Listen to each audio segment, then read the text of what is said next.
गुरुर्ब्रह्मा गुरुर्विष्णू गुरुर्देवो महेश्वरा गुरुः साक्षात् परब्रह्म तस्मै श्री गुरवे नमः. श्री गणेश दत्त गुरुभ्यो नमः.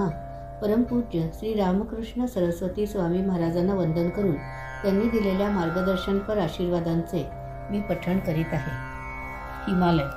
पुस्तकांमध्ये हिमालयाचे कितीही वर्णन असले तरी प्रत्यक्ष डोळ्यांनी पाहिल्याशिवाय त्याच्या अफाटपणाची भव्यतेची कल्पना येत नाही. हिमालय हा विंध्य पर्वतासारखा एकसारखा उंच व सपाट नाही, तो टप्प्याटप्प्याने अफाट पसरलेला आहे. हिमालयात काही गुहांमध्ये ऋषी मुनी तपश्चर्या करीत बसले आहेत. हे शोधायला आजकालच्या मनुष्यात एवढे धारिष्ट्य धैर्य नाही. त्याला संपूर्ण संशोधक वृत्तीची व त्या कामासाठी वाहिलेली माणसेच लागतात. भगवंताचे वैभव ऐश्वर्य गिरी बालाजीला पाहावयास मिळते, तर भगवंताचे वैराग्य हिमालयात पाहावयास मिळते. भगवंताचे स्थावर रूप बघायचे असेल तर हिमालयाकडे बघा, असे भगवंताचे वचन आहे.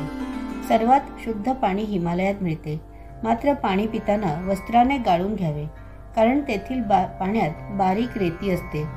शिवाय इतकी थंडी असते की पाणी थोडे गरम करून घ्यावे लागते.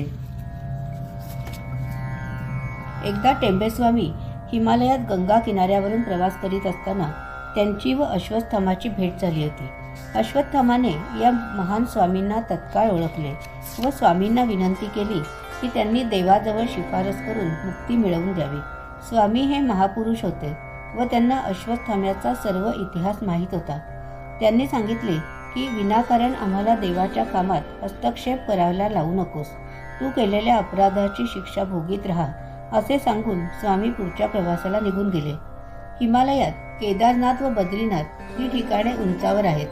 पवित्र गंगा नदीचा उगमही हिमालयातच आहे.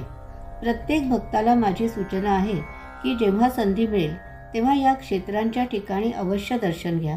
या ठिकाणी सतत बर्फ पडत असते याची मला पूर्ण कल्पना आहे. तरीही तेथे जाऊन पवित्र गंगेच्या पाण्याने अवश्य स्नान करा. हिमालयाला देवभूमीच मानले गेले आहे. दैनंदिन साधनेसाठीतील आजच्या या भागाचे पठण परमपूज्य श्री गुरुदेवांच्या चरणी सादर अर्पण. आजची ही सेवा परमपूज्य श्री गुरुदेवांच्या चरणी सादर अर्पण.